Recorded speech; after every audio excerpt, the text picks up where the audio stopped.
resources from this parasite that bleeds Africa, that bleeds the world, that bleeds Afghanistan, that bleeds the people of Yemen who are dying by the thousands even as we have this discussion.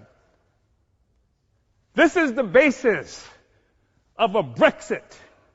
It can't stand together anymore because the host is rejecting the parasite. And it's creating crisis throughout Europe and throughout the imperialist world. I think it's necessary, brothers and sisters, to say that there has been a natural trajectory by African people for closer union.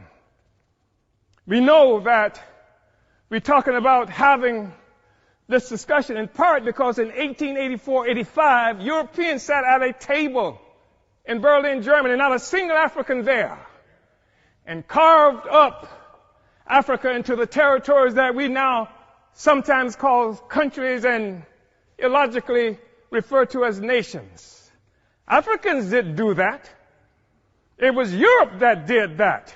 It was Europe and imperialism that required Africa to be divided so that the resources of Africa, both human and material, could come and pave the streets in London and grow the buildings in Amsterdam and bring clean water to New York, while the streets in Sierra Leone are not paved.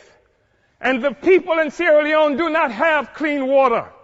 And there's no national electric grid there.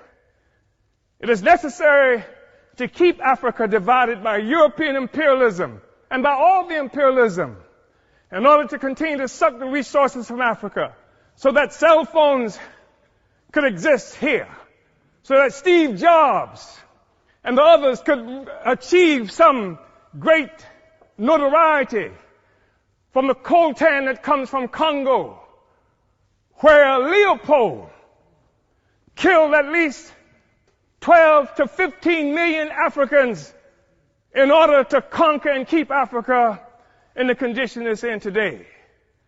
We talk about a united Africa and African Union because of what European imperialism has done to Africa to keep us divided.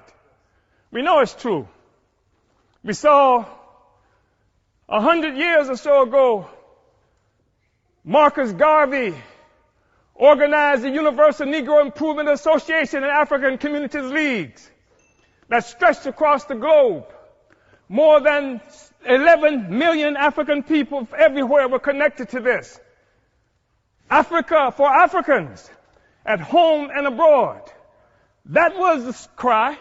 Not Africans for Nigerians that didn't even exist until the British created it in 1915. And Flora Shaw, the mistress who would become the wife of Frederick Lugard, came up with the name nigger area. Not this false national consciousness that has been imposed on Africans around the world. So that when the Portuguese found shrimp on West Africa and then named it for the Portuguese word for shrimp, Cameroon, it is not true that they are shrimp despite the fact that the people call themselves Cameroonians today. It is a false national consciousness. The false national consciousness that created the American Negro, that created the Black Brit, the Afro-Swede. We are one Africa, one nation, and we must have closer union. But in order for that to happen, it has to be a revolutionary union. The Organization of African Union, created on May 25th, 1963 in Addis Ababa, Ethiopia, was part of an effort to circumvent efforts by Kwame Nkrumah to build a single union of African states. And instead, we come up with an Organization of African Union that codified the colonial borders that were created by Europe in 1884 and 85. We have to be able to break out of this, but it's going to take revolution in order to do this. African revolution in order to do this. African revolution that will destroy imperialism and the world economy that's responsible for the growing immiseration of the masses of people around the world. Uhuru.